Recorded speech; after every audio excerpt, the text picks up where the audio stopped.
여러분들에게 하나님의 큰 은혜가 넘치기를 바랍니다. 오늘 하나님께서 우리에게 므낫세를 통하여 주시는 말씀이 무엇일까요? 므낫세에 관해서는 오늘 본문 33장에도 기록되어 있지만 열왕기하 21장에도 기록되어 있습니다. 열왕기하에는 그의 나쁜 모습들, 그가 하나님께 범죄하고 우상을 섬겼다는 모습만 있고요. 역대하는 므낫세에게 관용적 모습으로 이렇게 좋은 그의 행적들도 기록하고 있습니다. 그러므로 열왕기하 21장만 보게 되면 므낫세가 저지른 하나님 앞에 악한 행위만 있을 뿐이고 여기 역대하 33장을 보면 그가 말년에 회개하고 돌이킨 그러곤 아름다운 그의 남은 행적들을 기록하고 있음을 균형 있게 읽을 수 있게 됩니다.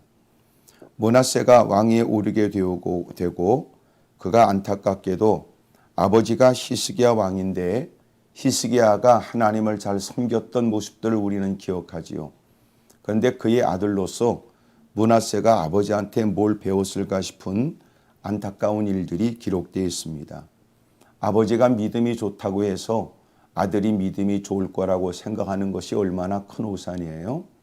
어머니가 믿음이 좋으니까 그의 자녀들도 그럴 것이다 라고 생각하는 것은 대단히 위험한 생각입니다. 언제나 우리는 그 주변의 환경을 통해서 그 사람의 믿음을 가늠하려고 하는데 그 모든 것들이 얼마나 큰 위험한 일인지 모릅니다.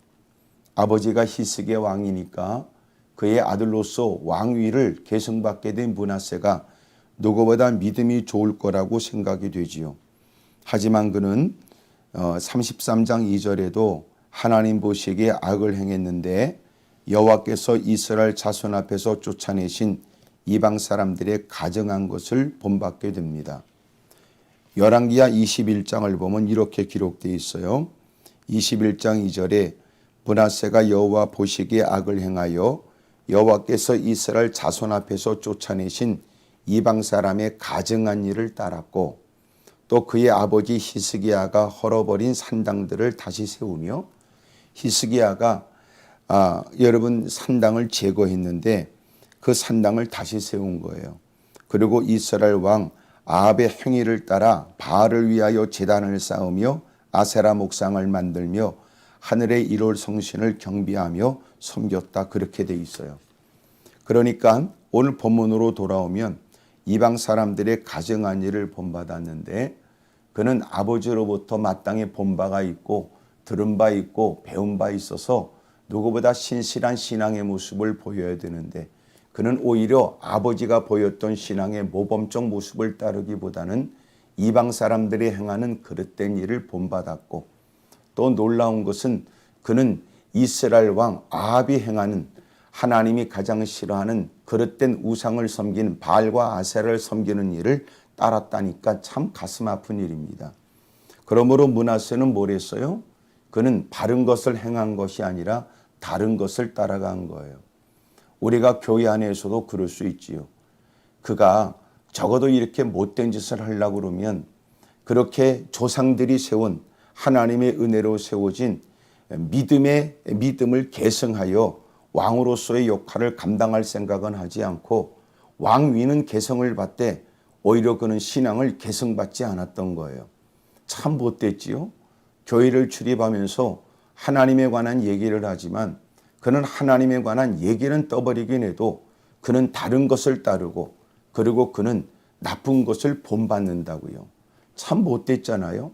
나쁜 짓을 하려고 그러면 교회 바깥에서 하든지 그릇된 일을 행하려고 그러면 신앙을 등지고 배교의 행위를 해서 소위 자기는 교회를 다니지 않는다. 그래서 누가 봐도 교회를 다니지 않으니까 인간이 갖고 있는 본성으로 악한 행동을 한다. 그렇게 보여지는 일들이라면 오히려 사람들은 이해를 할지 모릅니다.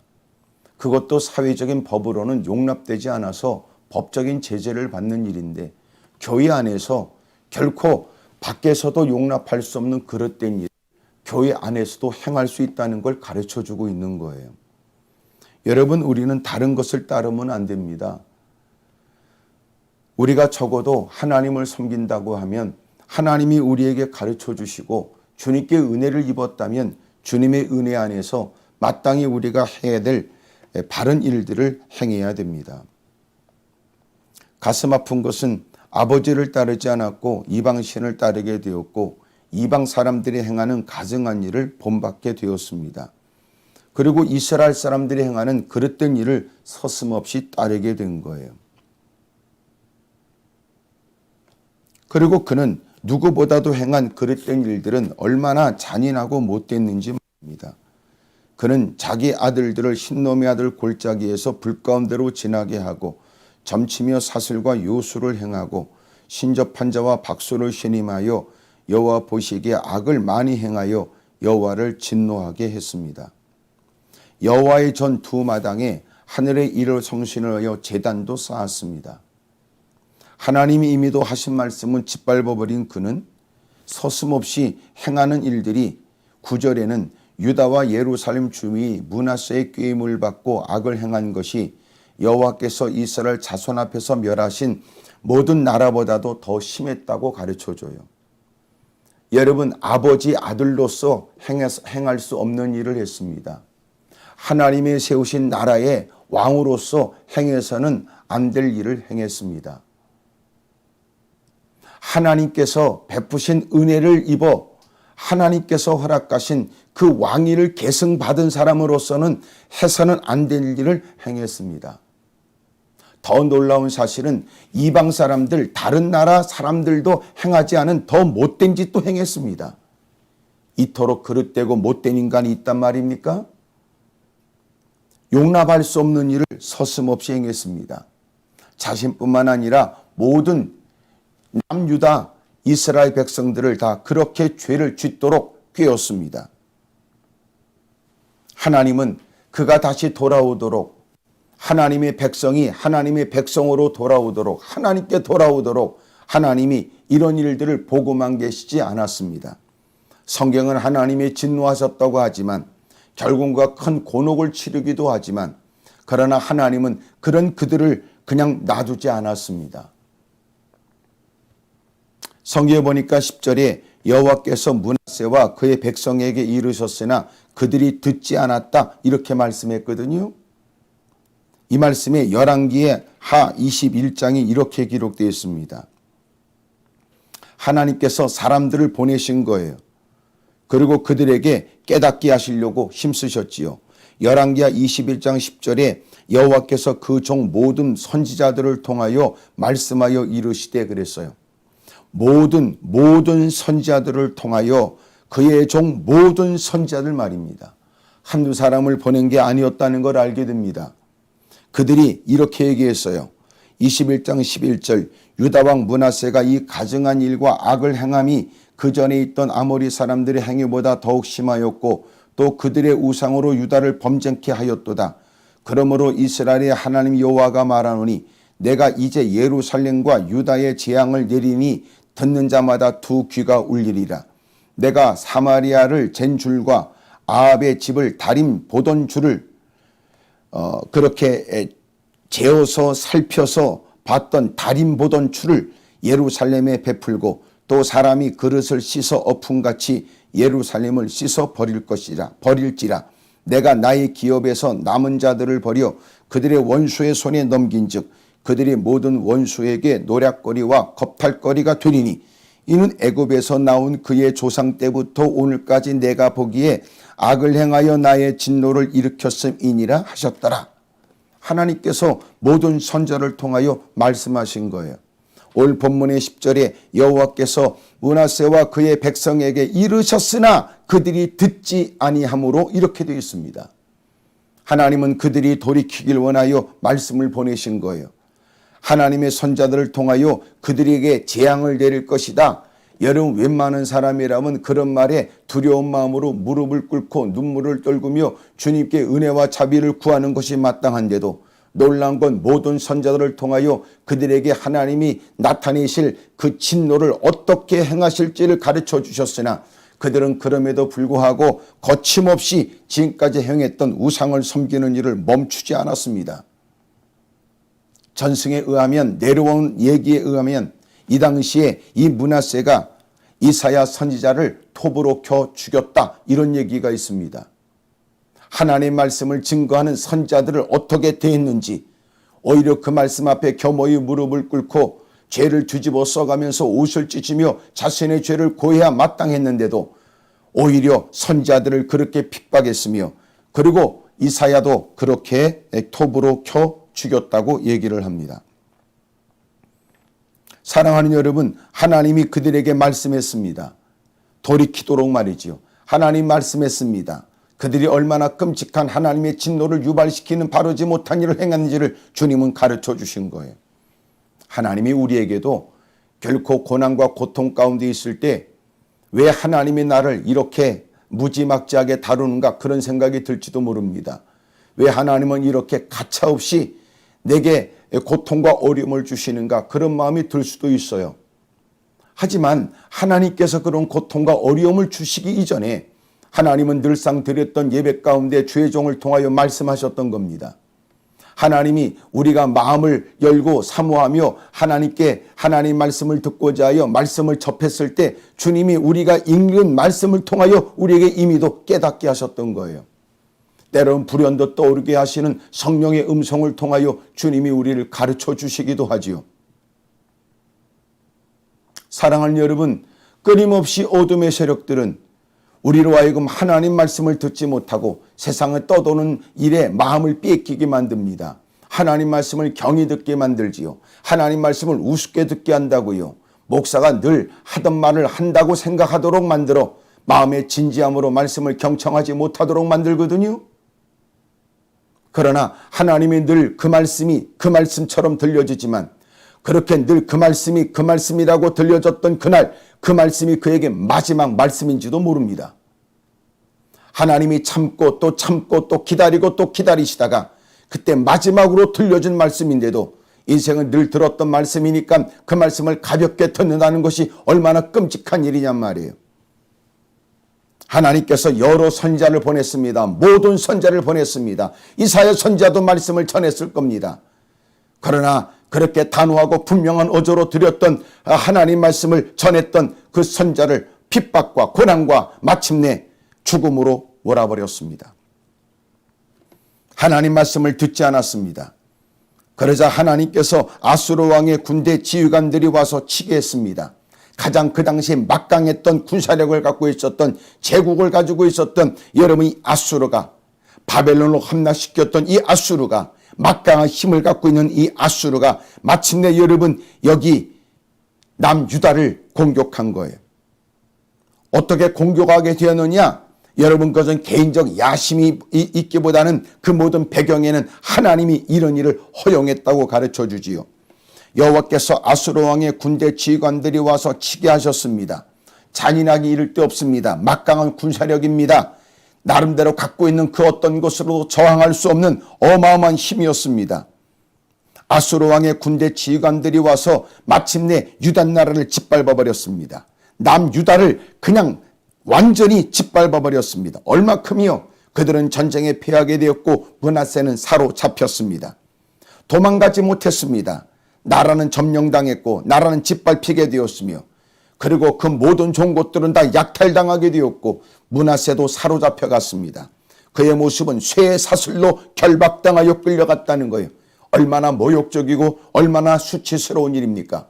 지금까지 우상을 섬기며 그것들로부터 자신의 안위를 꿈꿨으며 그것들로부터 나라의 부강을 꿈꾸면서 많은 백성들을 꾀었던 그가 이제는 아수르에 의해서 짓밟히게 되었으며 나라는 전쟁에 패하게 되었고, 전쟁에 패하게 되면 나타나지는 모습들은 뻔한 일 아니에요. 모든 것들을 빼앗겼을 뿐만 아니라 그도 모욕과 수치를 당하게 되어져 마침내 그는 쇠의 사슬로 결박당하여 그는 사로잡혀 바벨론으로 끌려가게 되었습니다. 그는 환난을 당하게 되었습니다. 여러분, 웬만한 환난이 아닙니다. 견딜 수 없는 모욕, 수치, 내적으로 외적으로 견딜 수 없는 고통과 어려움을 당하게 되었습니다. 그러면서 그는 어렴풋이 아버지를 기억하게 되었고 아버지의 하나님을 생각하게 되었습니다. 그리고 마침내 지금까지 역사 속에 있었던 일들을 떠올리게 되지요. 사랑하는 여러분, 힘들고 어려울 때는 앞날이 막막하게 되고 힘들고 어려울 때는 우리는 과거 역사에서부터 배우려고 하는 마음을 갖게 됩니다. 나라가 융성할 때는 앞만 보고 뛰어다니지만 그러나 어렵고 힘든 일을 만나고 더 이상 내디딜 수 없는 가로막힌 벽을 만나게 되면 사람들은 자기를 들여다보고 과거를 살펴보게 됩니다. 환난을 당하게 되자 그의 하나님 여호와께 간구하게 되었고 그의 조상들이 하나님 앞에 크게 겸손하게 되었습니다. 여러분, 고든목이 꺾어졌습니다. 무릎을 꿇게 됩니다. 그 어느 때 보지 못했던 간절하고 애절한 목소리의 기도가 시작되었습니다. 그렇게 모든 선자를 대항했던 거친 그의 목소리가 달라졌고 그렇게 거들먹거리고 오만방자했던 그의 모습은 사라져버렸습니다. 그는 그렇게 쇠사슬에 결박당하여 바벨론으로 끌려간 그가 여러분 꼼짝 달싹할 수 없는 제한된 공간 속에서 그는 마침내 무릎을 꿇었겠지요. 낯선 땅, 모욕당하는 처지에 그리고 그는 하나님을 찾기 시작했습니다. 하나님께 간구합니다. 그리고 하나님 앞에 크게 겸손했습니다. 여러분, 앉아서 예배를 드렸던 인생이 바닥에 앉았다는 말일지도 모르지요. 바닥에 앉았던 인간들이 이제는 스스로 여러분 무릎을 꿇게 됐다는 말일지도 모릅니다. 무릎을 꿇고 기도했던 그가 두 손을 들고 기도했다는 말일지도 모릅니다. 여러분, 두 손을 무릎 꿇고 두 손을 들었던 그가 이제는 무릎을 꿇고 바싹 바닥에 코를 대고 엎드려져 그리고 그렇게 겸손한 모습으로 기도했다는 말일지 모릅니다. 그렇게 오만방자했던 모습이 거들먹거렸던 인생이 달라졌습니다.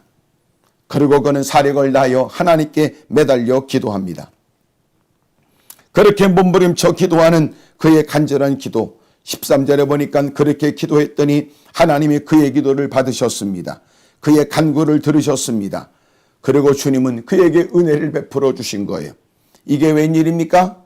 여러분, 하나님에 의해서 마침내 아수르가 그 땅을 여러분 침범하게 되었고 마침내 큰 고통과 어려움을 겪게 됐던 나라, 그리고 이제는 영어의 몸이 되어져 갇혀 고통과 모욕과 수치를 겪고 있었던 그 므낫세가 이제는 하나님의 은혜로 다시 예루살렘으로 돌아오게 되었습니다.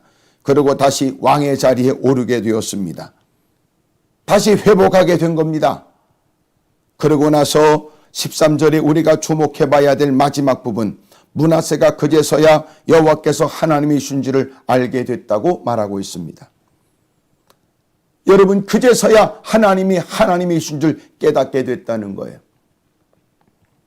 여러분, 아버지가 이미도 하나님의 은혜 속에서 풍요로움 속에 지냈던 때 자식으로서 그 풍요로움을 당연하게 여겼고 아버지가 왕이니까 여러 왕 가운데서도 그가 왕이 되긴 했지만 그가 왕이 된 것은 아버지가 왕이었으니 자기가 왕이 되는 건 마땅하다고 생각했을 뿐이었던 그가 이 모든 것들이 하나님께로부터 주어진 은혜라는 사실을 고난과 고통 가운데 깨닫게 됐던 거예요. 여러분, 거칠 것 없이 자기가 말 한마디 하면 모든 사람들이 수적처럼 움직이며 자기가 갖고 있는 권력을 갖고 뭐든지 하고 싶은 일을 할 수 있다고 생각했던 그 므낫세 왕은 이제는 그렇게 지금까지 누렸던 모든 것들이 하나님의 각별한 은혜라는 사실을 알게 되었습니다. 그제서야 하나님이신 줄 알게 됐다는 거예요. 여러분, 고난을 어려움을 통해서 비로소 하나님을 알게 됐다니 가슴 아프잖아요. 성경에 보니까 하나님이 므낫세에게 그가 하나님을 충분히 알 수 있도록 여러 단계를 통하여 깨닫게 하셨다는 것을 알게 됩니다. 그래서 무엇보다도 말씀을 먼저 보내신 거예요. 선자들을 통해서 하나님 말씀을 듣게 하신 겁니다. 여러분, 못 들었다고 할 수 없도록 모든 선자를 보냈습니다. 그가 행하는 이방신들을 섬기는 이방 나라보다 더 극하고 더 못된 짓들을 행하는 아주 그릇된 악을 오히려 하나님의 진노를 자극하고 하나님을 더욱더 심기를 불편하게 할 만한 일을 일부러 하는 것처럼 도전적이었던 그에게 하나님은 그를 먼저 강한 채찍으로 막대기로 그를 다루지 않았습니다. 하나님이 그에게 베풀어 주는 은혜는 말씀을 보내신단 말이에요. 그러면 안 된다고 말해요. 말씀을 보내신단 말이에요. 그러면 하나님의 진노가 있다고요. 말씀을 보내신다고요. 그렇게 하면 결코 하나님이 복음만 계시지 않는다고 말씀을 보낸다고요. 당신이 지금 행하고 있는 것은 하나님을 섬기는 사람으로 하나님의 세우신 나라에 하나님의 세우신 왕으로서 결코 행해서는 안 될 일이요. 아버지가 그렇게 융숭한 하나님의 큰 복을 누리고 그렇게 풍성한 속에서 부와 영이 또 귀가 극에 달하도록 하나님이 많은 것들을 복을 주셨는데 그 모든 것들을 누리며 살아왔던 당신, 그리고 많은 신하들이 머리를 조아리는 최고의 자리에, 왕의 자리에 등극하게 된 당신, 그 모든 것들은 하나님을 두려워하고 하나님의 뜻을 받들라는 뜻이지, 그것이 당신이 갖고 있는 권한을 갖고 하고 싶은 일을 마음껏 하라는 뜻이냔 말이에요. 죄를 져도 극악무도한 끔찍한 일을 서슴없이 행하는 그에 관해서 많은 선지자들을 계속 보내신 거예요. 모든 선지자들을. 그 중에 이사야 선지자도 끼어 있었던 겁니다. 하나님이 이 사람 저 사람 죄의 정도를 통하여 듣게 하셨고, 다른 표현으로 다른 행색의 선지자를 통하여 각자 하나님이 그에게 주신 언변을 통하여 충분히 이해가 되고 충분히 설득력 있는 많은 말씀을 그에게 전하도록 했습니다. 그런데 문제는 하나님 말씀을 외면했어요. 자기의 말을 거슬리는 말씀에 도전했던 겁니다. 자기의 권위에 도전한 하나님의 권위를 빙자했다고 말하는 많은 선지자들이 그에 건네는 마지막 충고의 말을 무시했습니다. 하나님의 권위를, 하나님의 권한을, 하나님의 전능성을, 하나님을 외면하고 도전했던 므낫세. 하나님은 결코 그를 보고만 계시지 않았습니다. 언제까지나 하나님이 우리에게 말씀으로만 지도하는 거 아닙니다. 하나님이 우리에게 말씀으로만 깨우쳐 주시는 건 아닙니다. 언제까지나 심판에 대한 말씀만 하는 것이 아니라 심판이 있습니다. 하나님의 진노에 가는 말씀을 듣는 것으로 만족하면 안 되고 하나님의 진노가 있습니다. 하나님의 형벌에 대한 말씀을 듣고 인생들이 두려워 벌벌 떨어야 되고 자신을 살펴 회개해야 되는데, 인생들은 하나님의 말씀, 하나님의 진노에 대한 얘기만 듣고 단지 그것을 겁주는 말씀으로만 듣는 건 얼마나 불행한 일입니까? 하나님은 말씀만 하지 않습니다. 마침내 그에겐 크나큰 고통과 어려움이 있게 됩니다. 아수르 나라가 쳐들어오게 되었으며 그는 큰 고통을 겪게 되지요. 나라는 패하게 되었으며 모든 것들을 약탈당하게 되었고 값지고 귀한 것들은 다 잃어버리게 되었을 뿐만 아니라 그는 왕의 자리를 떠나야만 했었습니다. 이제는 왕이 아닙니다. 그토록 하나님 말씀을 외면했던 인생, 하나님의 권위를 짓밟았던 인생, 아수르 나라에 크게 패하게 되었고 자기는 왕의 자리에서 내려와 포로가 되었으며 이제는 쇠사슬에 묶여서 끌려가 모욕과 수출을 당하는 비참한 인생이 됐습니다. 그가 외칠 때마다 아침마다 조회하며 말 한마디에 사람들이 서슴없이 지참이 없이 대답했던 그 신하들은 다 어디로 가버렸어요. 그들이 건네는 것으로 그저 끼니를 때워야 되는 처지가 되었고 그들에 의해서 생사의 탈단이 다 빼앗겨져 버린 이 비참한 인생이 되었던 므낫세. 하나님의 말씀으로 다루어지지 않는 사람은 하나님은 고난으로 다루십니다. 말씀을 통하여 충분히 배웠어야 했습니다. 말씀을 통하여 자기를 살펴서야 했었습니다. 말씀을 통하여 자신이 마땅히 해야 될 일이 무엇인가를 깨달아야 했었습니다.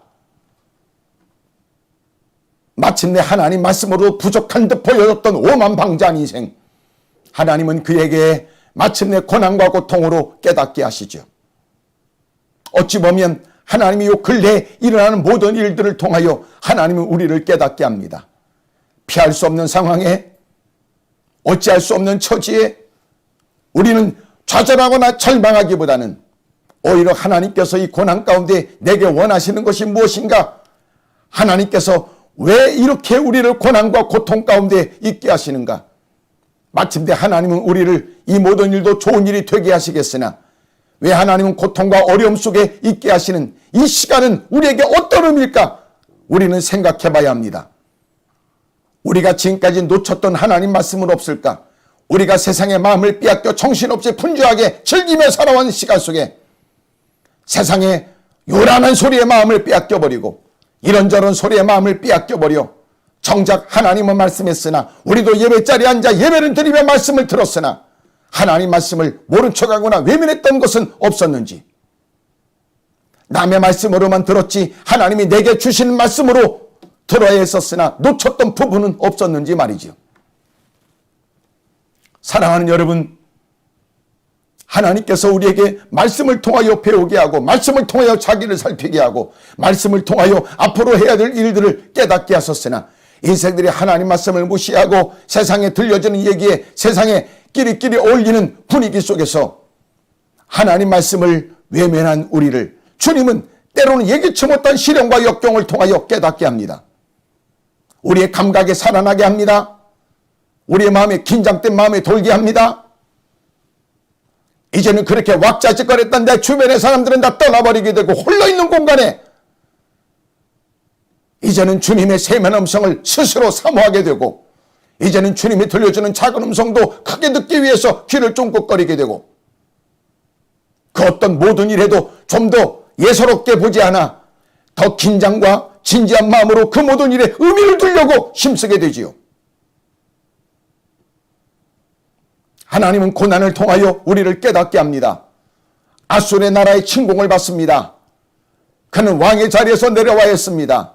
쇠사슬로 묶여집니다. 누구보다도 혹독하게 다루어집니다. 마침내 아수르가 마치 하나님의 명을 받드는 것처럼 말이죠. 이번 기회에 홍군형을 내야 되겠다고 하는 마치 무슨 뜻이 있는 것처럼 말이에요. 지금까지 상상하지 못했던 모욕입니다. 고통입니다. 시련입니다. 역경입니다. 비로소 그는 주의 이름을 부르게 됩니다. 조상들의 하나님을 찾게 되었습니다. 아버지가 섬겼던 하나님을 떠올렸습니다. 그리고 보았고 들었던 그 기도 소리를 흉내냅니다. 그리고 어렸을 때 보았던 그 기도의 모습을 쫓아 그도 무릎을 꿇었는지 모르지요. 흐느끼며 두 손을 들고 바싹 엎드려졌던 희석의 모습을 그는 본받았는지도 모릅니다.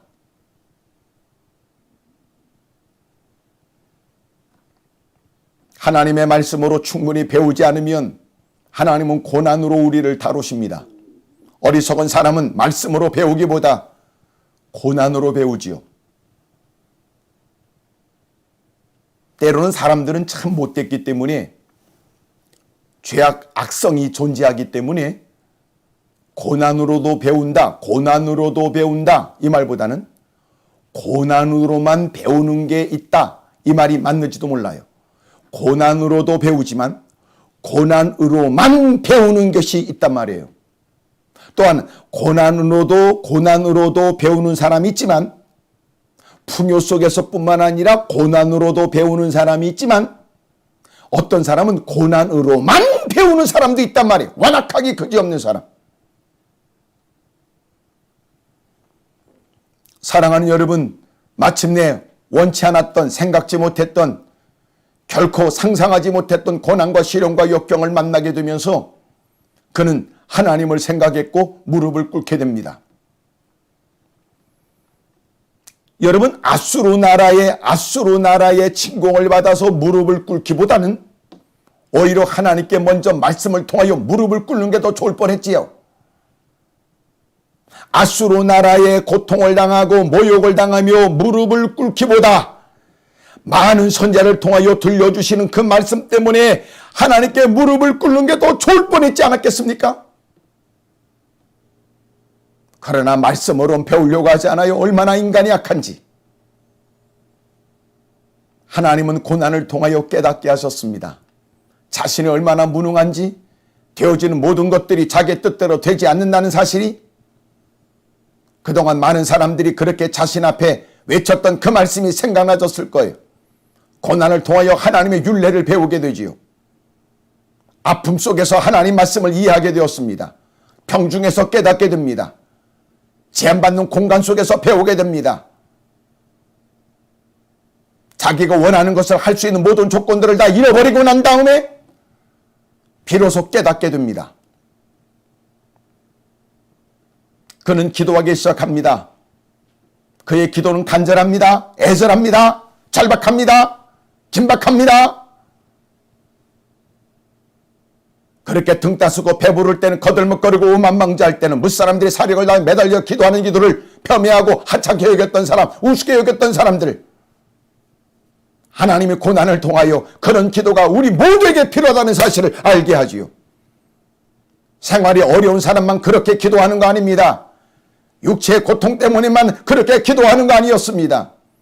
누구보다 풍요와 누구보다도 기름짐 속에 있는 그 사람들도 누구도 예배 없이 우리는 하나님의 은혜로 살고 있으며 하나님의 은혜 없이는 내일을 보장받을 수 없는 나약한 인생입니다. 어찌 부르짖는 기도가 그들만의 기도며 어떻게 간절한 기도가 그들만의 기도였겠습니까? 우리는 하나님의 그늘 아래 있고 하나님의 은총으로 오늘도 살며 오늘도 기고 동작할 수 있는 것도 하나님의 각별한 도우심 때문에 가능한 일입니다. 어려움을 만나고 나서야 그의 모든 생사가 하나님께 달려있다는 사실을 알게 되지 엎드려 기도했습니다. 간절한 그의 기도는 주님이 외면하지 않았고 주님이 그의 기도를 받으셨으며 그의 기도에 응답해 주셨습니다. 그리고 주님은 그 기도에 마침내 놀라운 역사로 답하셨습니다. 그는 다시 예루살렘으로 돌아오게 되었고 그리고 그가 빼앗겼던 자리를 다시 되찾게 되었으니 그는 왕의 자리를 회복하게 된 겁니다. 하나님은 그의 기도에 응답해 주신 거예요. 하나님은 말씀을 통하여 그를 하여금 배우게 합니다. 하나님이 뭘 원하는지, 하나님 뭘 기뻐하시는지, 하나님은 고난을 통하여 깨닫게 합니다. 자기 맘대로 자기 뜻대로 사는 것은 결코 하나님이 용납하지 않으며 그것이 본인에게도 유익되지 않는다는 사실을 알게 합니다. 놀라운 건 하나님께 엎드려 기도하면 하나님은 그 기도에도 응답해 주십니다.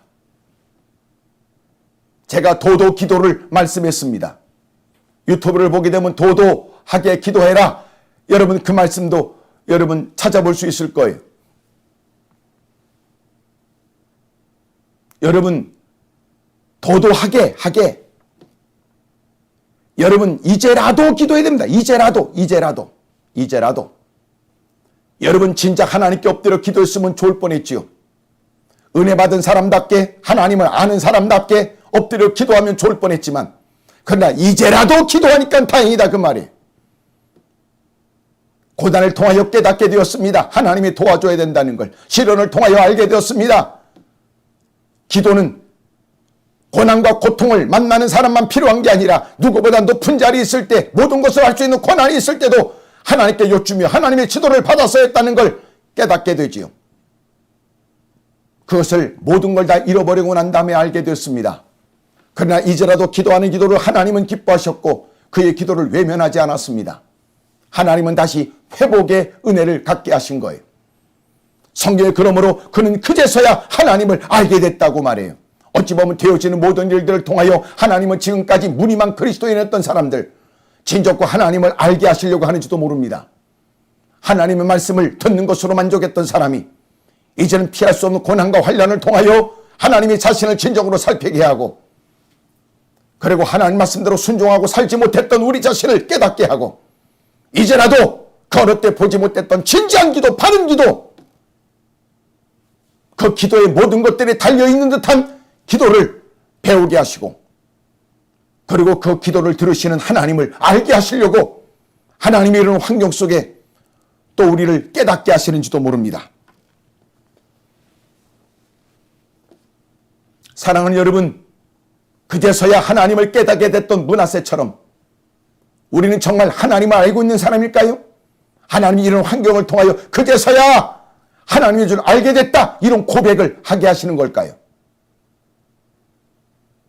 사랑하는 여러분, 이제라도 우리가 하나님 말씀대로 순종하고 살아야 합니다. 하나님 말씀으로 충분한 사람이면 얼마나 좋겠어요. 그러나 고난도 얼마든지 복이 될 수 있다는 사실 앞에 이제라도 무릎을 꿇으면 하나님은 우리의 기도를 들으시고 주님은 우리에게 은총을 베풀어 주시되 특별히 회복의 은혜를 주십니다. 회복의 은혜를 말해요. 오늘 본문 이후에는 그 후에 므낫세가 어떤 일을 했는지를 가르쳐줘요.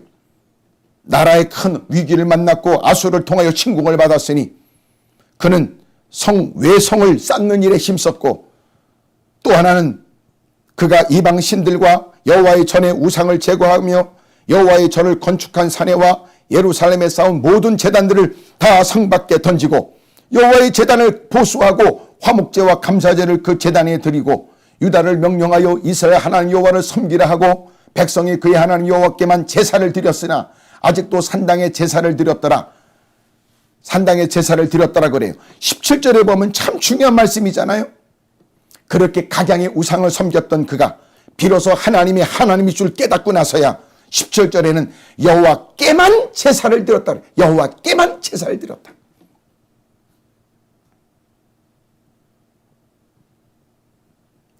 여러분, 하나님께만 예배를 드리고 하나님께만 영광을 돌린다라고 하는 것이 어떻게 나오는가 보세요. 이것은 비로소 하나님이 여호와 하나님이 하나님이신 줄을 깨닫고 난 다음부터 일어난 일 아니에요? 우리가 교회를 출입하고 하나님을 섬긴다고 자부하고 누구보다 믿음이 있는 듯 보여지는 직분을 갖고 있지만 진정한 예배, 정말 하나님께만 마음을 두고 하나님께 중심을 두고 하나님께 마음을 쏟아 주님께 목숨을 걸고라도 주님만 섬기겠다고 하는 것이 모든 사람에게 있는 거 아닙니다.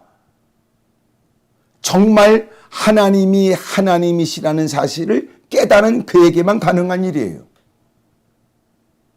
예수님이 예수님이시다 이 사실을 깨달은 사람만 가능하다고요. 적지 않은 사람들이 서슴없이 하나님, 예수님 얘기하니까 누구보다 신실된 믿음의 사람처럼 보여지지만 하나님을 빙자하여 그릇된 일을 행하고 거짓 선자들이 한둘이 아니며 예수님을 빙자하여 자신의 정치적인 야망과 예수님을 빙자하여 자신의 안위와 예수님을 빙자하여 더 많은 소득과 더 많은 풍성함과 부자를 꿈꾸는 사람들이 우리 주변에 많습니다. 정말 하나님을 위한 겁니까? 정말 예수님을 위한 걸까요? 그러므로 지금 마지막 때는 어느 때보다 중요한 때입니다. 분별해야 되거든요. 분별. 요새는 가짜뉴스, 진짜뉴스를 얘기하잖아요. 성경에도 우리가 잘 아는 갈라디아서에 보면 다른 복음 때문에 문제가 생긴 거 아닙니까? 다른 복음이 없어요. 다른 복음이. 자꾸만 여러분 다른 복음을 얘기한단 말이에요. 성경을 인용해가면서 다른 복음을 얘기하고 하나님을 빙자해가면서 다른 말을 하고 예수님을 빙자하고 성령을 빙자하여 자신이 하고 싶은 자신의 욕망을 이루려고 몸부림치는 사람들이 우리 주변에 많습니다. 사랑하는 여러분, 하나님께서 1년에 되어지는 모든 환경을 통하여 우리를 깨닫게 하시는 거예요. 말씀을 통하여 충분히 배우게 하셨는데 깨닫지 못하니까 하나님의 환난을 통하여 우리를 깨어 일어나게 하시는 겁니다. 그리고 우리로 하여금 기도가 기도다워지도록 기도의 모든 것들이 달려있듯이 있다는 듯이 주님이 응답하셔야만 내가 살 수 있다는 확신이 가득 찬 모습으로 절박하고 간절한 모습의 기도를 하게 하시는 겁니다. 그러면서 비로소 하나님을 하나님으로 섬기는 사람이 되게 하시는 거예요. 모태신앙이라고 해서 바른 신앙이 아닙니다. 목사로, 장로로, 권사로, 집사로 남다른 직분을 갖고 있다 하여 그 사람이 정말 하나님이 하나님일 줄 아느냐? 예수님이 정말 하나님이라고 믿고 있는 사람이냐? 천국이 있다고 믿는 사람이냐? 정말 주를 위해서 그 어떤 것도 아낌없이 헌신하겠다고 하는 그리스도인이냐? 그의 직분으로는 알 수가 없습니다. 사랑하는 여러분, 하나님을 하나님이라고 확신하는 사람들, 예수님이 우리의 구세주라고 확신히 믿는 사람, 예수님이 하나님이심을 확실히 믿는 사람, 여러분, 이런 사람이 이 시대에 필요합니다. 이런 사람이 이 시대에 용사처럼 일어나고 이 시대에 하나님의 뜻을 받들 수 있는 사람입니다. 오늘 주님은 용사들이 일어나게 하고 믿음의 사람들이 깨어 일어나도록 주님은 지금도 우리를 말씀을 통하여 가르쳐주고 깨닫지 못하면 주님 환난을 통해서도 깨닫게 하시고 마침내 그로 하여금 기도다운 기도를 드리게 하여 이제는 주를 위해서 어떤 어려움도 불사하며 주의 영광을 위해 사는 사람이 되도록 주님은 사람을 또 세우고 계십니다. 사랑하는 여러분, 지금은 어느 때보다도 하나님을 아는 사람이 하나님을 아는 자처럼 행해야 될 때입니다. 정말 우리는 하나님을 하나님으로 믿고 있을까요? 우리는 정말 예수님은 우리의 유일한 구세주라고 믿고 있는 거 맞습니까? 오늘 이 질문에 여러분이 답하시지요. 기도하겠습니다. 통솔 간절히 기도합니다.